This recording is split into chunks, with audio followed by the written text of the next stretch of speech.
Congratulations to the New York Knicks, the 2026 NBA champions. They won it in a great fashion last night, coming back from behind. Now, this Knicks team has been behind by double digits in every game in this series. They win 4-1 in 5 games over the San Antonio Spurs. What a magnificent performance by the New York Knicks. Great defense in this game.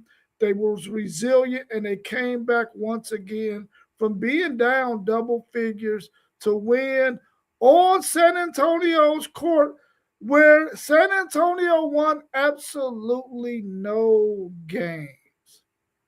And we all know if you're going to ever win an NBA championship, you have to protect your home court. The Spurs was not able to do that, and the New York Knicks are your 2026 NBA champions.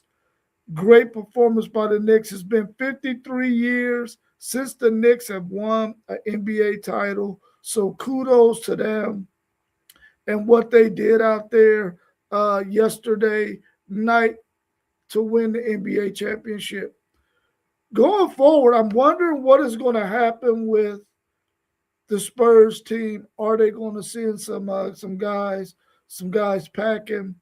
I really feel like that San Antonio Spurs team, and I'll talk about the Knicks here in a minute. I really feel like that San Antonio Spurs team really has to take a deep look at getting some veteran players on that team. Now, I know they got DeAndre Fox, but I think he's a movable piece that they will probably send somewhere else, maybe in a sign or trade or something of that magnitude, and try to get some veteran players on that team, especially a veteran big guy who could help Wemby out, especially with the rebounding and the defense down in the paint, to help him take on some of those big bodies that he had to face against the New York Knicks. So I think that's definitely going to be a move that the Spurs are going to make in the future. But kudos to the Spurs because they defeated the defending champion OKC Thunder when they played them in the Western Conference Finals. But I really feel like the Spurs are going to have to make some kind of moves and get some other pieces, especially some veteran pieces that can help them down the stretch. Because I think the thing that hurt them was the fact that they are so young and they just did not have a veteran presence out there on the court that can lead them, especially when they had some decent leads that they gave away in every game in this series. Like I said earlier, they was up by double figures in every game in this series, which shows that they're a really good team. They just don't have the veteran leadership to close out games. And if they did, we probably would be saying a different thing about this series. It might be the Spurs winning in 5 as opposed to the Knicks. But give all the credit in the world to the New York Knicks. They won this year's championship in 5 games, winning every single game on San Antonio's home court, which is amazing to me. Um, so kudos to them. Brunson really in that second quarter really put that Knicks team on his back and brought them back before halftime. And then, of course, the Spurs in the third quarter, they took a sizable lead.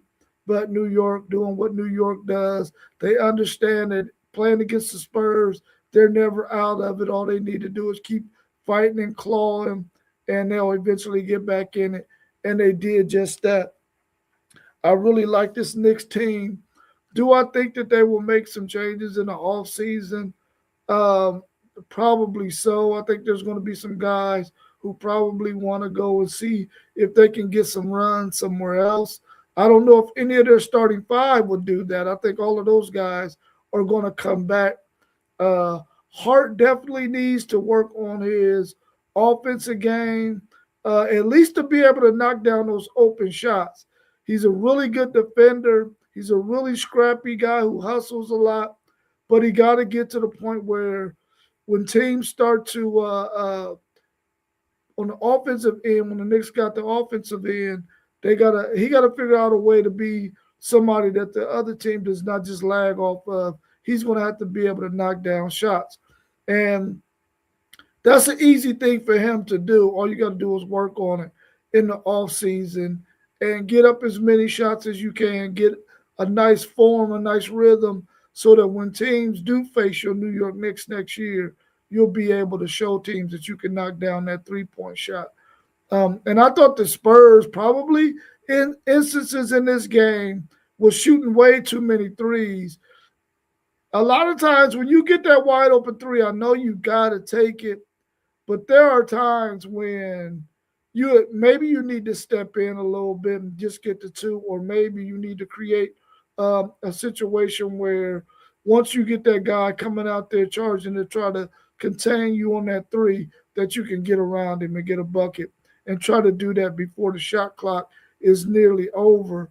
And I think the Spurs probably would have had a chance to win some of these games because in all of them, they got a little bit too happy with the 3-point shot. But kudos to the Knicks for what they were able to do.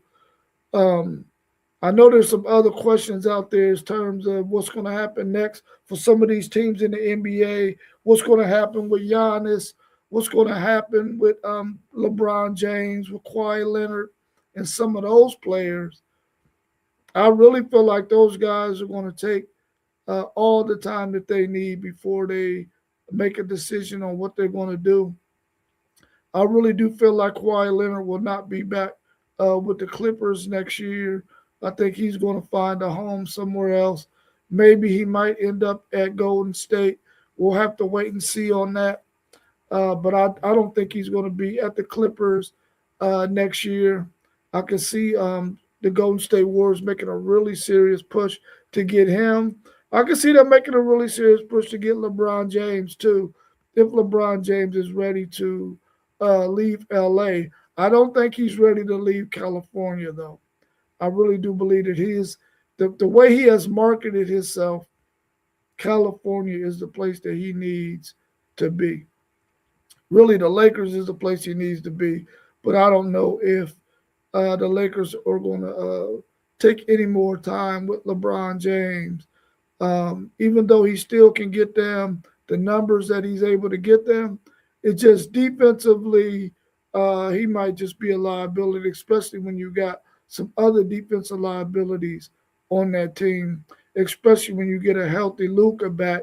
He's going to be a defensive liability. And to have two of them out there on the court, especially when you get into the playoffs, can be a little bit detrimental to your team because teams, once they get to the playoffs, you really start to see teams pick up their defensive intensity, much like we saw in this year's playoffs, much like we saw in this championship game, and much like we saw in the Eastern Conference and the Western Conference championship game. Someone wants to know about Boston and what they might do with their big two, Jason Tatum and uh, Jalen Brown. I don't think they're going to do anything. I think they're going to keep both of those guys and give Tatum enough time to get 100% healthy and see what those guys can do for another year. If I was Boston, I wouldn't move any of those guys, but I would try to get me another piece in terms of somebody in the paint that can be a rim protector and also play on the defensive side of the ball against other bigs and have some bodies that you can throw at them. Because I think they have enough guys who can score. And you saw Jalen Brown really lead this team while Tatum was out. So I don't necessarily see Boston making any moves. We'll see how well they do and what kind of pick they get in the draft. But you can't count on a whole lot of young guys when you're drafting 25 or later. Those are guys are more or less guys who you're gonna have to get some time to develop. In terms of the Philadelphia 76ers, um, I really wish that they were able to move Joel Embiid. I don't think that's going to be the case either. I think they're going to have to hold on to Joel Embiid. Um, Maybe if he comes out red hot, they might be able to find a suitor for him who might be willing to take on that contract, but I doubt it very seriously. And maybe Joel Embiid doesn't want to move on either. So I don't know what's going to happen with that situation. Do I think Giannis will end up at the New York Knicks when they make a pitch for him? I don't see why they should. I think they have a really good team right now, and I think whenever you win a championship, you don't want to do too much to that team unless you lose some pieces that you need to replace. So I don't think the New York Knicks are going to go after Giannis. I'm quite sure that somebody in the East will make a pitch for Giannis. Hopefully, he's willing to leave a small market like Milwaukee and go someplace else. But I'm not sure where his destination would be. But we have to wait and see on that as well. In terms of the in the NBA draft, who do I think will be the first one drafted? It may have to be Debanza. I think he'll probably be the first one off the board, and then maybe another one of those guards, maybe the guard from Kansas, and then you'll get to Cam Boozer and some of those guys. But I'm really anxious to see where Dylan Swain goes from Texas. I think he'll be somewhere between 15 and 20, but I'm gonna be watching that pretty closely. He's a Columbus product who went to Afrocentric High School, who played at Xavier for a few years and then transferred to Texas this past year, going with Sean Miller over to Texas and had a really good season this year. So I'm gonna be watching closely to see where he goes. Hometown guy here from Columbus, Ohio. So I'm gonna be checking on that. Uh, what do you think about Harper at the Spurs? Do you think he'll be in the starting rotation next year? Yeah, he has to be in the starting rotation next year for the Spurs. The Spurs are one of those teams that I feel like they're one of the greatest organizations in the NBA, and they'll do what they need to do to stay relevant. Now they were down a couple of years, and once they did what they did in the draft, which they drafted really well, they got Wemby and they got Harper and some other guys. They're going to be really, really good. Harper is one of those players that he is his game. You're starting to see it develop. You see he's developed the floater when he get into the paint. You've seen him develop his three shot is getting a little bit better. And I'm quite sure it's going to get better next year as well. But I think he's a guy that can get anywhere on the court that he wants to get. And once he develops some of those patented shots like you've seen Jordan develop, like you've seen Kobe develop, you're going to see him really, really take off and be an offensive threat that every time down the floor, he's going to be dangerous. And you see it now, but wait until this guy has had 2 or 3 years under his belt. He's worked out with some veteran guys who are showing him some of the tricks of the trade, and he develops one of those patented shots like we seen Kobe develop, like we seen LeBron develop, and Michael Jordan develop, and you really gonna see this guy really take off. I really like Harper, and I think eventually he's gonna be that piece that Wemby is gonna need to help carry the Spurs to another NBA championship game. I really do like him.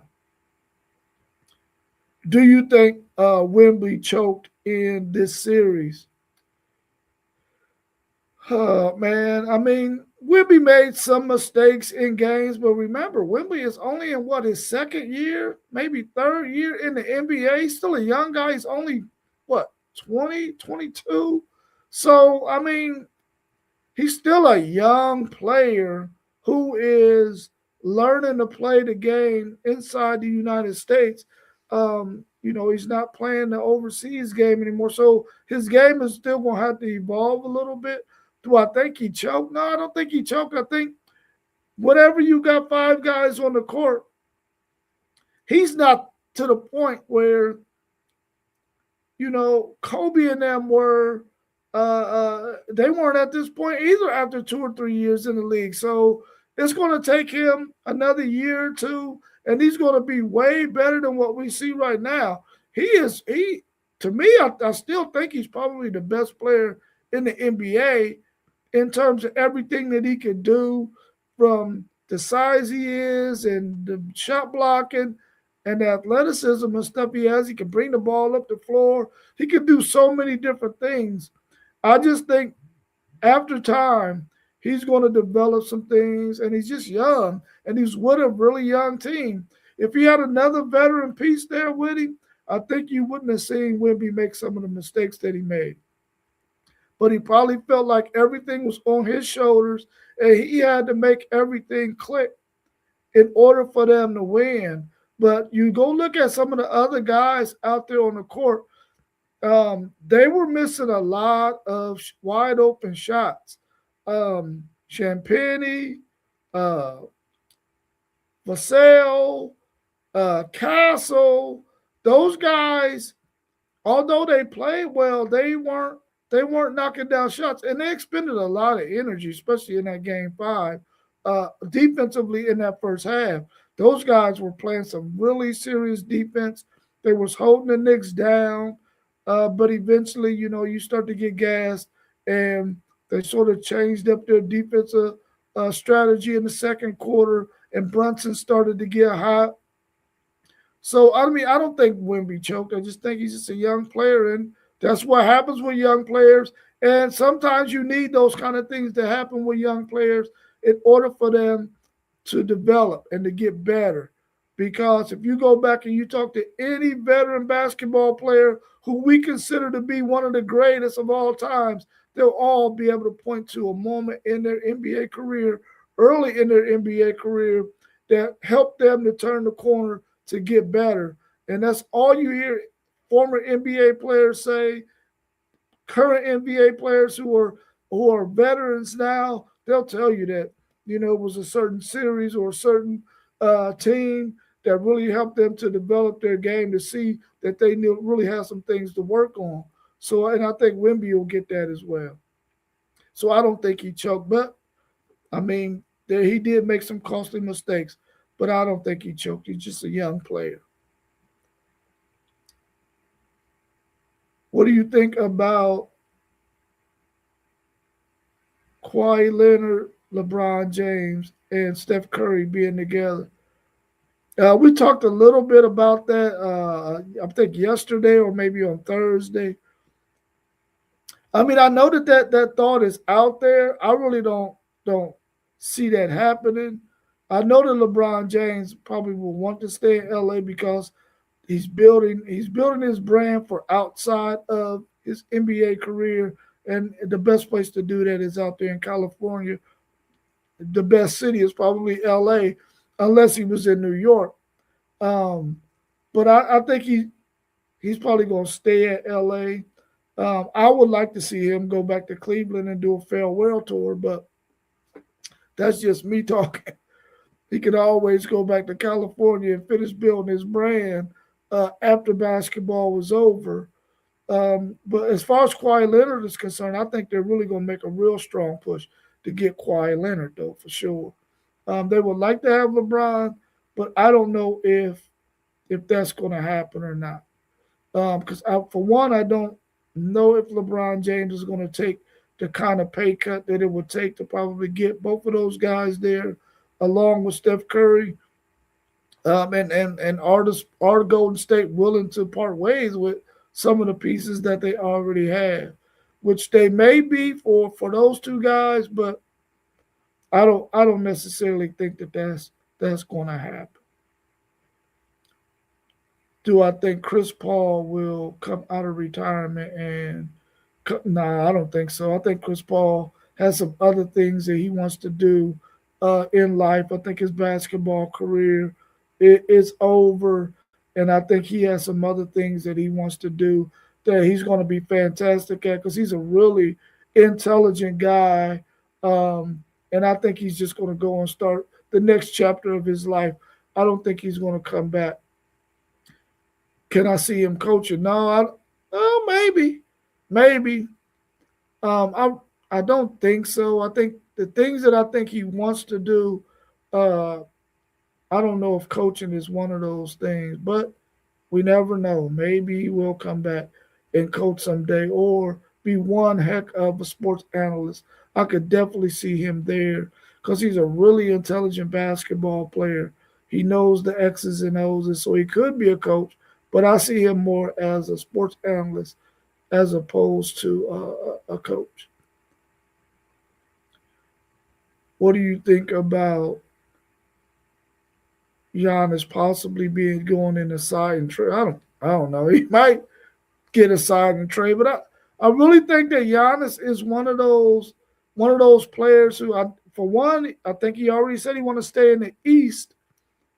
I just don't know where in the East he will want to go outside of maybe making a move to get to the Knicks. Um, they're probably the best team in the East until we see what Boston is going to look like when Tatum is 100% healthy. I definitely don't think he can end up at Boston. Maybe Miami. That'll be a good landing spot for him. Um, Toronto would be a good landing spot for him. Possibly Orlando. Maybe even Indiana. I mean, Indiana was made it to the finals the previous year. They had a slew of injuries with Halliburton and a couple of other guys, but I mean that's a possibility too. No, I don't see Detroit. I don't see Detroit, but you never know. You never know. Detroit want to get over that hump, and they had a really good team this year. They just were not gelling well once Cam went down. They just weren't able to really get it back clicking again the way they were during the regular season before he went down. So I don't know if he would end up in Detroit, but everyone is going to be watching closely to see if Giannis ends up somewhere else. I definitely think that he should move on um, from Minnesota. I mean not Minnesota, from Milwaukee. I just don't think Milwaukee is going to be able to hold on to Giannis. Even though Giannis is a very loyal guy, I don't know how many players you can get to come to Wisconsin to play with him in Milwaukee, in that small market.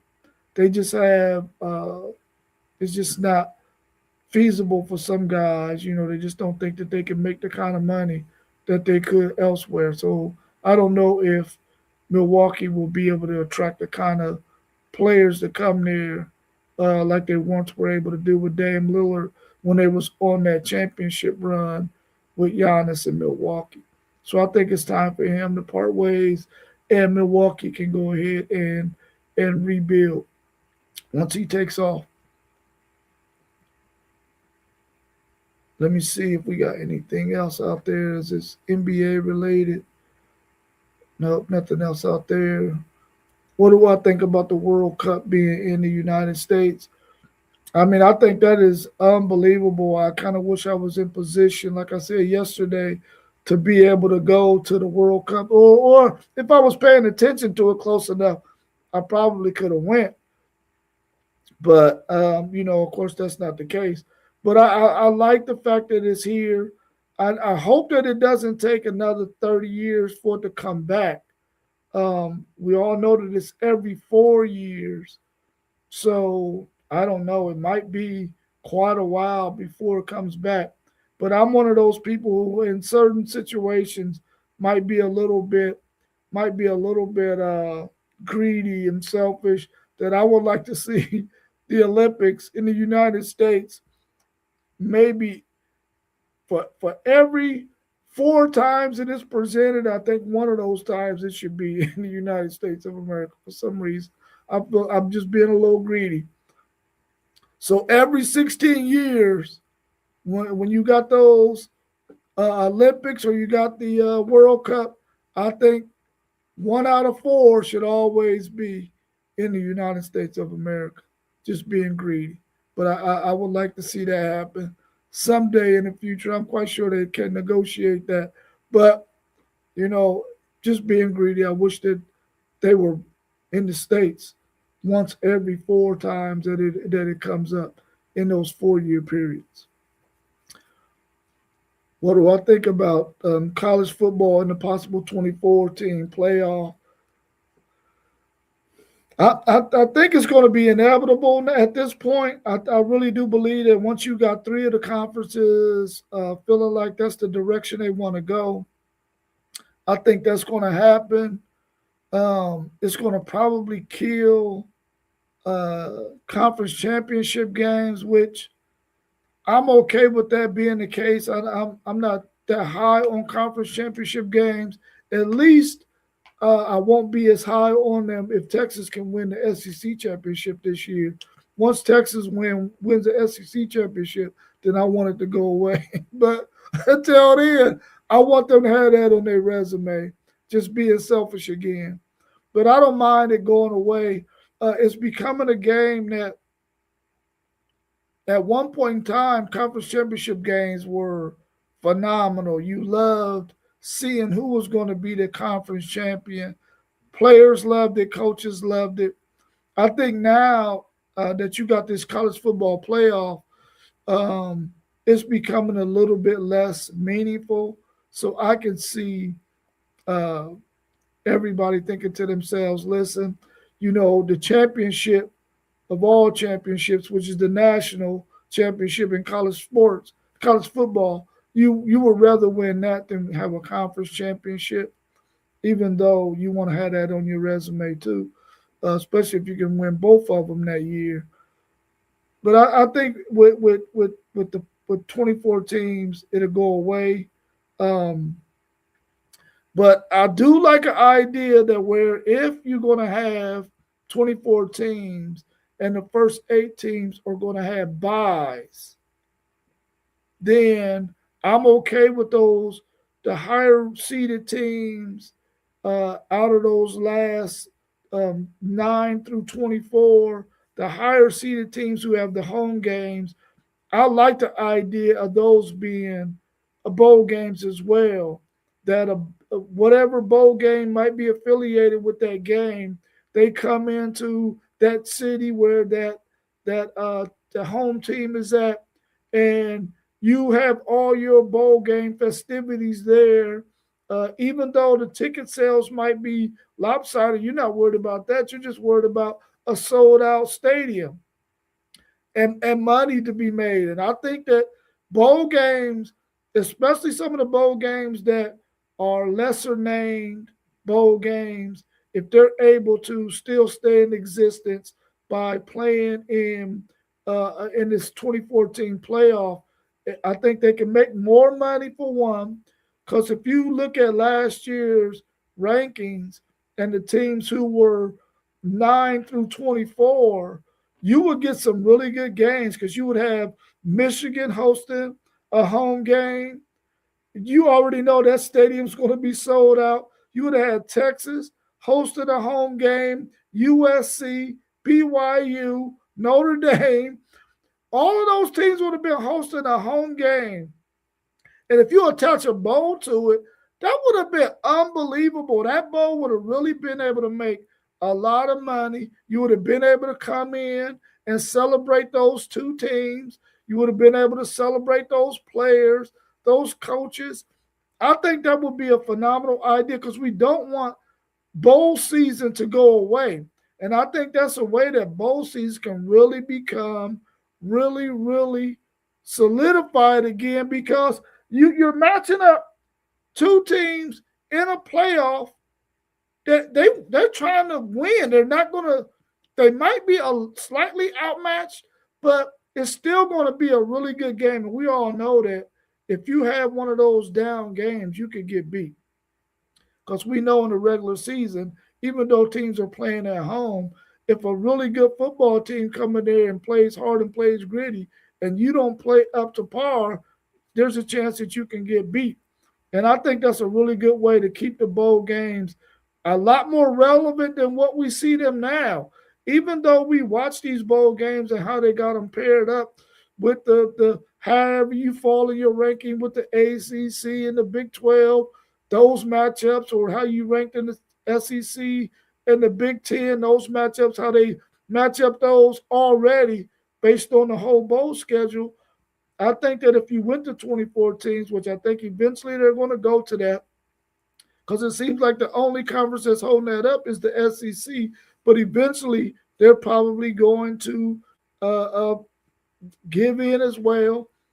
I think you can really make bowl games a lot more exciting and a lot more relevant, especially when you get the matchups that are where the teams are closely matched up. Because if you get 9 versus 24, that's a pretty wide gap. But when you get a little bit closer and you got those matchups where the teams are ranked a little bit closer, those are going to be some really good matchups. And I think you will get at least four really, really good, solid matchups that are going to be teams that are really closely ranked. So I think that would be a really good move. And I think with 24 teams, you might be able to do away with the group of five automatic bid, because at that point you can say, listen, all you got to do is get ranked within the top 24 and you can get into this college football playoff. So you can do away with that, because what we saw last year, but we seen two group of five teams get in because of the debacle in the ACC. I don't think anyone ever wants to see that again, and I already know they're going to put some things in place to keep that from happening again.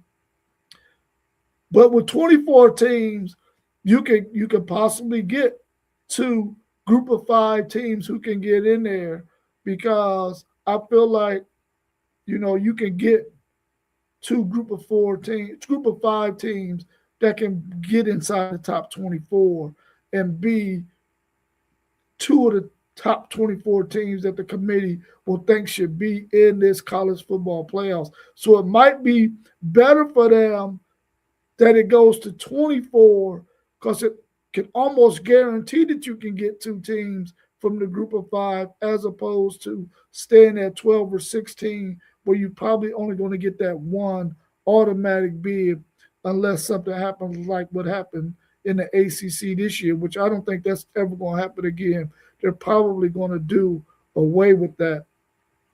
But if I was on the committee or I had anything to do with the decision making in college football, I would give a group of five their own tournament, their own championship criteria to where they can go play each other, and the best group of five team, much like you see in Division 2, Division 3, and so on and so forth. And let them have their own division a tournament that they can play in. But sometimes you just have some group of five teams that are really, really good.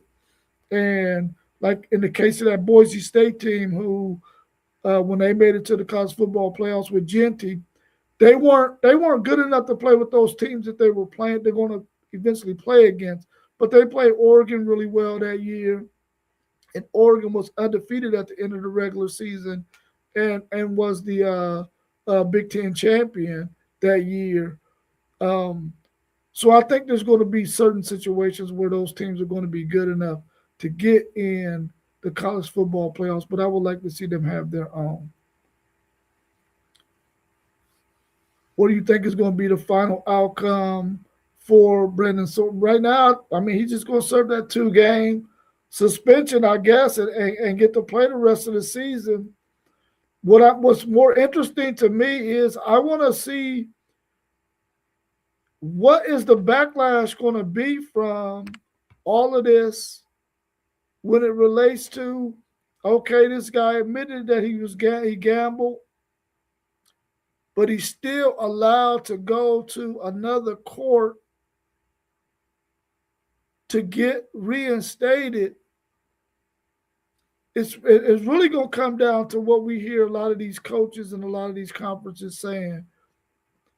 Congress is going to have to say, listen, you cannot go to your local courts to get these things overturned. They're really doing the NCAA an injustice. I think the NCAA wants the do what's right. But if Congress is not going to give them the authority to do what's right, then I think all the conferences need to come together and they form their own, uh, policies and rules that's going to govern them. Because if not, then we're going to continue to have the mess that we have right now. And as a college football fan, I don't want it to get to the point where, as fans, we decide, man, listen, I'm tired of the BS. I'm just going to not watch college football because it's almost like in a peaceful protest. I'm going to boycott them until they get this thing together. Because right now, what we're seeing is just so messy and so ugly that you don't like that for a sport that you love. And so hopefully Congress will step in and say, listen, these are the rules. If you break them, this is your punishment, and you can't go to any local court to get it overturned. And in the case of Brandon Sorsby, I really feel like I was hoping that Texas Tech was going to take the high road on this and just be like, listen, man, you gambled, you did this or that, so you're not going to be able to play here at Texas Tech, and his college career should be done. I understand all this about helping our young people when they're dealing with difficulties, but the reality is, are you helping him by allowing him to only serve 2 games and still get to play? And I don't think that that's the answer. I think the answer is you broke the rules. You broke the rules multiple times. So this is your punishment. And we understand that maybe you have a gambling disease, but addiction. But that this is the facts. I mean, we've seen players get get kicked out of leagues because of addiction. So at some point, the penalty got to be harsher than just a slap on the wrist. And I think it shouldn't be all about winning. It should be about really showing individuals that, listen, in society, when you break the rules and the laws, there has to be a consequence. It doesn't mean we throw you up under the rug and bury you and never resurrect you again and never give you a second chance. It's just sometimes your second chance runs out, but there's always the NFL who can take you on as a project or whatnot. But college football should not allow Brendan Sorsby to play this year, and that's just how I feel about it. I want him to get all the help he needs, and I'm rooting for him. But at the same time, I think he broke the rules, so he shouldn't have a collegiate career. But that doesn't mean he can't go and try out for somebody's NFL team. So 2 games is just not enough of a penalty for me. But we'll see what happens. Do you think the 5-year rule will come into effect and might affect the decision that was made by the local court in Mississippi with Trinidad Chambers? I don't think so. I think in the case of Trinidad Chambers and the fact that the NCAA said that you are out of eligibility, then he goes to a favorable court in Mississippi and they overturn it. Um, Now, I don't want to sound hypocritical here, but I feel like if the NCAA says, and they looked at all your paperwork and they said, oh, no, your eligibility is out, then it should probably be out.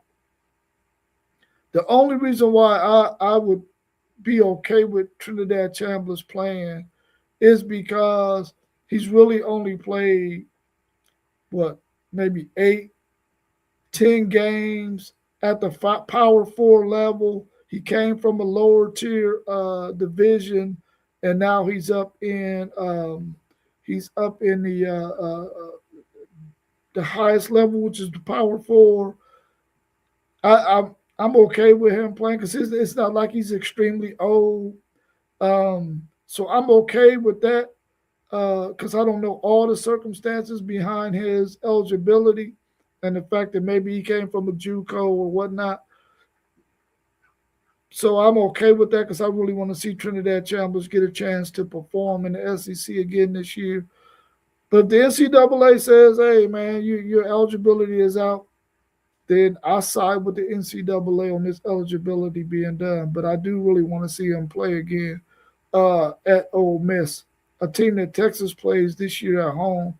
I definitely want to see him play against Texas, but we'll have to wait and see. I mean, I think the 5-year rule is probably going to be in effect. Um, it's going to go on the books, but I don't know if it's going to take effect in 2026. But I would like to see it take effect as soon as possible because I think we've gotten to the point where we got some people playing 8, 9, 10 years of college football, even though a lot of those guys have been injured throughout their career. I just think that, once you get to be a certain age, your body is already way more mature than these 18, 19-year-olds, 20-year-olds that you're playing when you're 25, 26, 27. So I would like to see that age barrier be there as well as along with you got 5 years to play your college athletics, and after that, regardless of injury or whatnot, your time should be up. Um, Probably even if you're going on a Mormon mission or you're going on a military mission, if you reach that age threshold, then maybe your career should be done too, even though you might only play 3 years of college athletics, and then you did your mission or whatever, which I don't think they do that until after they're done with their collegiate career. So I don't know. Like in the case of Sean Bradley, I think he finished at Brigham Young playing basketball. Then he went on his Mormon mission, and I think in the case of Dave Robinson, he finished his his uh, college career at the Naval Academy. Then he did his military commitment. So, and then they turned pro after that. So if you turn in pro after that, then that's fine. How do you feel about uh, college players who have played pro sports overseas coming and playing in collegiate sports here? We talked about this on other times as well. I really feel like if you're a certain age and you played professionally in your country or overseas, once you get beyond maybe 19, if you're like 20, 21 playing overseas, playing pros, and then you get to come over here and play collegiately, I don't think that's fair. But if you're playing professionally over there and you have to be really good probably to do this, if you're playing at 15 and 16 and 17 years old, then I still think you should be able to come over here and play collegiately, um, and get an opportunity to get an education and get that opportunity to play on the collegiate level with a chance to make it to the NBA. When it comes to basketball, I don't I don't that's the only sport that I see that happening in. But if you're already 19, 20, 21 years old and you play pro sports over there for a couple of years, I don't think you should be allowed to come and play collegiately here in the United States with a chance to make it to the NBA.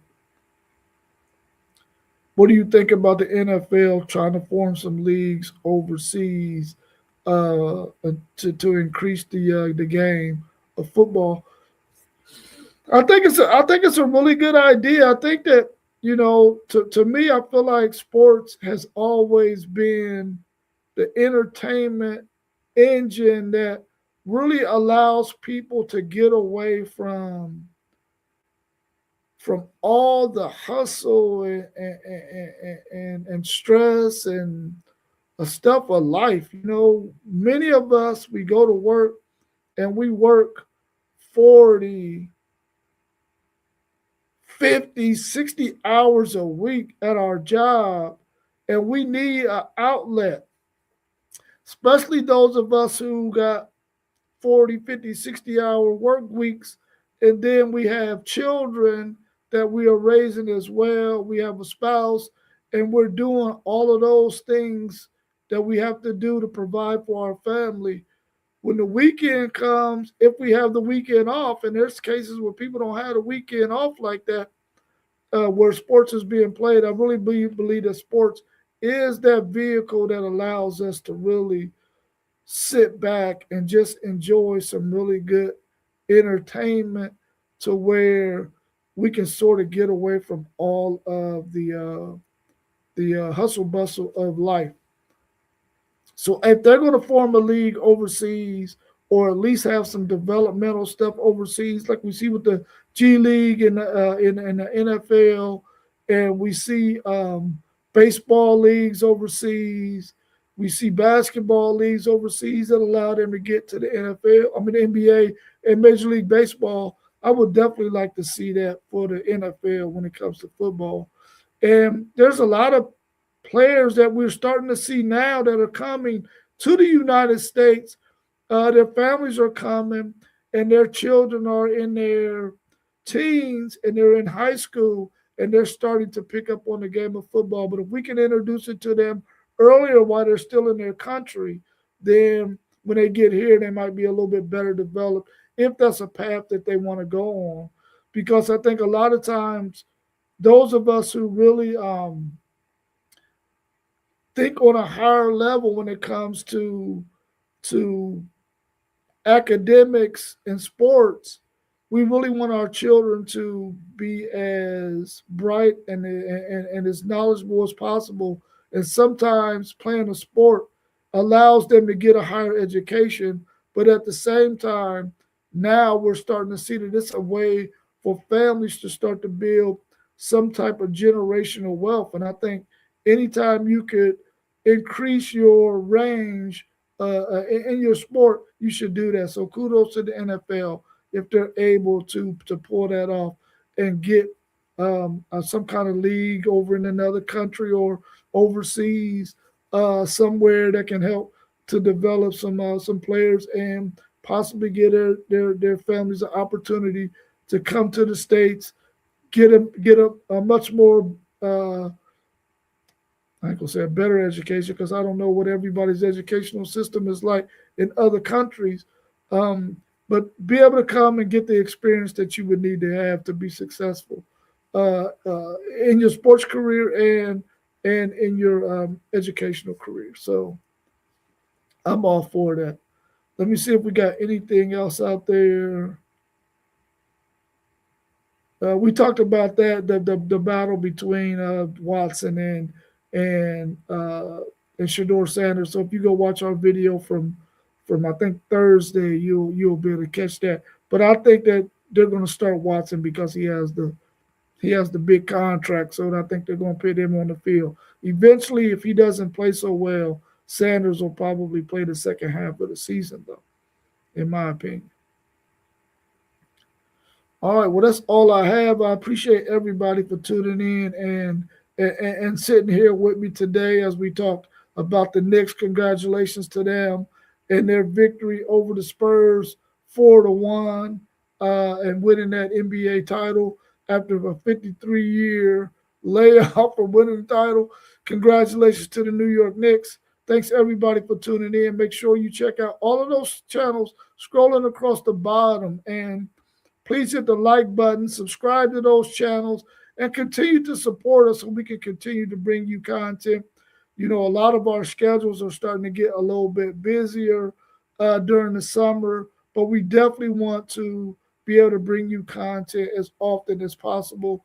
So check us out on Sunday mornings at 9 a.m. like we are right now, Tuesday at 7:45 p.m., Thursday 7:45 p.m., Wednesday 7:45 p.m. with my man Mossberg, and he does a lot of interviews with a lot of former athletes. He got one that he's working on right now with Bonzel Johnson, who was a great boxer here out of Columbus, Ohio, who also coached a lot of really good boxers and who also was a really, really talented boxer from the past that we all know very well.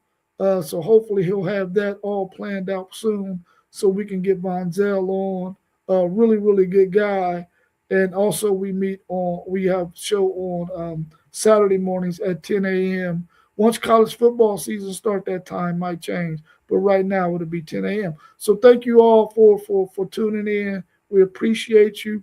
We were in the building and now we out. Peace.